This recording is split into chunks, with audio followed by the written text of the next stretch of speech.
Hiya, hiya. I'm going to use some baby talk. Gaga. Goo goo. Gaga. Did you ever think we'd be using that language as adults? Lady Gaga? Lady Gaga has become like a certain category. You know, when they speak of it like in a sentence, they'll say, Lady Gaga heard. And I'm thinking, what the hell? You know, this is Sir Joey. It's Sirloin. But we get used to any of this verbiage. I think Lady Gaga's dogs are back now, and I thought inappropriate to play Elton John, The Bitch is Back. I don't know if that's necessarily true, but Trump is speaking today in Florida, with the governor of Florida taking a big bow. Half the state died, and when he opened it up, and people were going to the beach, and this asshole is sitting there taking a bow like he had done something meritorious. You know, I mean, how do these guys? How do they process? What's going through their heads? And they want to criticize the bombing of Syria.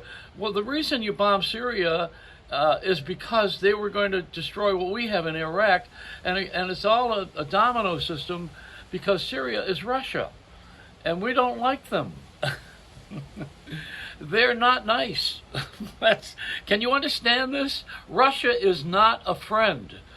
Their people are friendly, but they are not a friend. Their government is not a friend. The Chinese government is not a friend. North Korea. Now, why do you not hear anything about North Korea during this pandemic? Why is it there's never been a sound of this little dwarf with a big mouth that was taking our basketball players? Incidentally, the Heat won last night. The Heat always wins in Miami because it trumps, well, I shouldn't use that expression, it trumps the cold during January, February. Now it's going to be March, and we're going to get rid of this Black History Month. I'm so happy to have that gone. I mean, this is so overdone, and nobody wants to talk about it because they don't want to be accused of being a racist. Yes, I did change the subject. You're right. I moved it along. And I'm laughing because I want to stay calm. Otherwise, I'll start screaming, and I'll be like Bill O'Reilly's illegitimate child. So they gave Harvey Weinstein a 23-year sentence in prison. He'll be dead in 20 years. I mean, the guy's old. I knew him in Buffalo. He was Corky and Harvey. They were really good promoters. And I guess he shouldn't have done what he did. But Bikram was giving everybody he cured half the country with Bikram yoga, and people who are now doing it, even if it's a division of what he taught us. He brought it here and popularized it, but he had sexual problems. People who get caught up, you know, we've had a minister at our church that got caught up in his sexual messing around with women. That happens often in religious life because it's so tempting. You know, I mean, if there is a dark side to us, it's usually sex, but it's also what brings everybody here. You know, I mean, the thing that brought you here is going to bring you out. If you don't have a little bit of what they call, I'd say, moderation. How does anybody be moderate? I mean, when I like something, I obsess over it. When I have an addiction, it takes me weeks and years to get over it. I mean, I'm attached. I'm a human being, and I grow attached to certain things.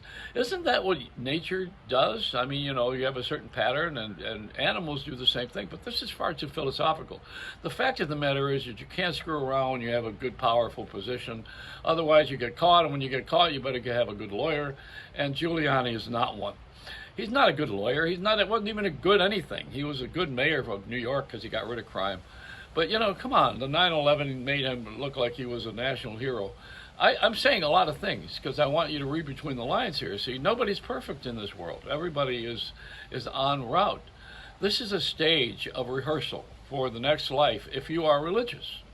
Now, if you're not religious, then this is all there is, and you better behave. Otherwise, you're not going to be able to perform freely. You're going to have to go to jail and do some time, which is what we do in a punishing society that doesn't really have consensus, but we do have lawyers. And isn't it the fact of the matter that every time somebody is black and has a problem, they call a lawyer, the lawyer comes in and they want money? Why don't you just give them money? Because that's what they really want anyway. They're not looking for justice. You're not looking for evenness. You're looking to protect your pocketbook, not your neighbor. That's the difference.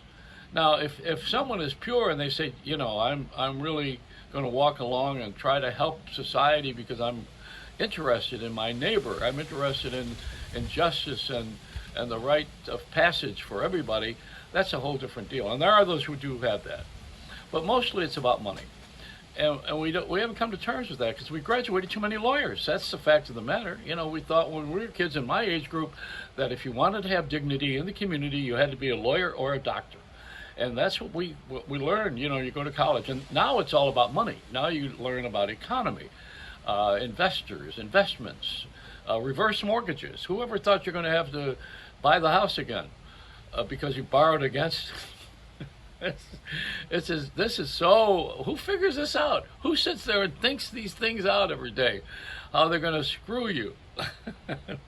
How someone's going to get their hand in your pocket and grab your wallet, or your Johnson, which is the other thing that, money and sex, they go together for some reason.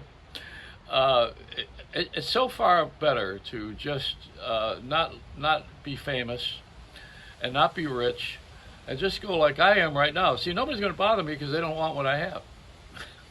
If you don't want what I have, you're not going to do what I do. And I could say all of this on the air because I'm not powerful.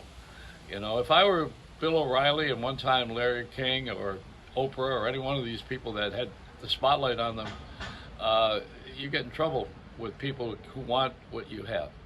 They want to be you. They want to have what you have. They think it's got a romance to it. You're romancing the air.